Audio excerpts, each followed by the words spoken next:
Hi, I'm Chris Stirewalt, and it's time for Power Play. So, Internet. Everyone has talked about, everyone has seen, everybody running for president, everybody in Congress, the President of the United States, everyone has been called to comment on a series of videos about Planned Parenthood that have changed the discussion somewhat. But is it changing minds? Is it changing attitudes? How will it affect the presidential race? Because it will, but how? But how? Who could we ask? Can you think of anybody? I can think of somebody. What about Marcy Stech? She works for, appropriately enough in this case, Emily's List, which is, I would say, the preeminent on the left side women's for female candidates, right? You guys have been around for 20 years, 30 years? 30 years electing Democratic women to office. You have not been with them the entire time? Not myself. Okay, that's true. Definitely not with Emily's List, and definitely in our Denver bureau is Hadley Heath Manning. She's with the Independent Women's Forum, right? That's right. And you guys are a conservative women's organization. You guys do advocacy. You guys don't do races, though, right?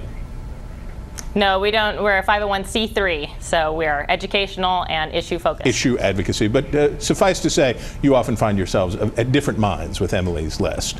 All right, and so, Hadley, I want to start with you. So, new polling out this week from Quinnipiac University makes it clear that in the three swing states of Florida, Ohio, and Pennsylvania, the Republican Party, or dominant in the Republican Party, calls for the defunding of Planned Parenthood have not delivered at least a majority. We see in these states that 52 to something like 58% of voters say, no, don't defund Planned Parenthood, despite what's going on, even given some awareness of the videos. What do you say to that?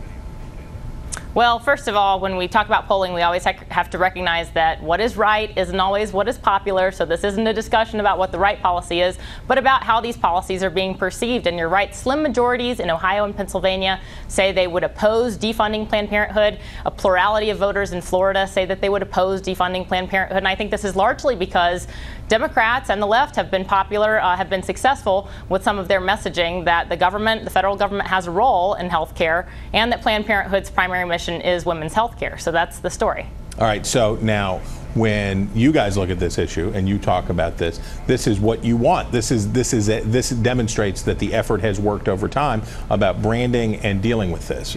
Are you content with these numbers? Well, look, I would say that any time Republicans have to talk about women's health, they talk about rape, birth control, is a losing minute for them. And what we've seen so far with these attacks on Planned Parenthood, which are nothing new based off of the decades of experience that they have had providing critical health care services for women and men, we know that these attacks are not resonating. They're from a discredited organization, fake organization, and that Planned Parenthood services remain strong as ever. You know, they have 1 in 5 Americans will go to Planned Parenthood at one time in his or her lifetime and use the critical services there. So attacking an institution, an organization that is based in communities, that is really focused on that, but on elections, to Hadley's point, we're talking about winning and losing elections. Sure. So when we see Hillary Clinton and her campaign that for a period of time looked like she was going to maybe keep Planned Parenthood at arm's length, now deep embrace, new staffer who was a senior position at Planned Parenthood, enthusiastic embrace of Planned Parenthood. Is there no liability with that? Democrats have always been on the side of women's health care, women's access to health. Is there any liability to it? I know where they are, but is there liability? You saw these poll numbers too. I mean, these poll numbers show that there is overwhelming popularity in key battleground states. Hadley, to continue. I wouldn't say overwhelming. I wouldn't say overwhelming support. Is there and I would say if this were really about women's health, there would be overwhelming support. But since most Americans know that when Democrats say women's health, it's a euphemism. It's a euphemism for a specific kind of women's health care, reproductive health care, abortion services. That's the reason for the controversy around Planned Parenthood. If this were really, truly just about women's health outside of abortion, there wouldn't be this controversy. And Americans who believe in Planned Parenthood and believe in their mission should at least understand the reasons why there is an overwhelming support for this organization. Hadley, so in the Republican primary, everybody has been in agreement except for, and I don't know, except for Pataki. I need a Pataki asterisk, but except for Pataki and his fellow New Yorker Donald Trump, everybody else has agreed defund Planned Parenthood. That has become sort of a commandment in the Republican field.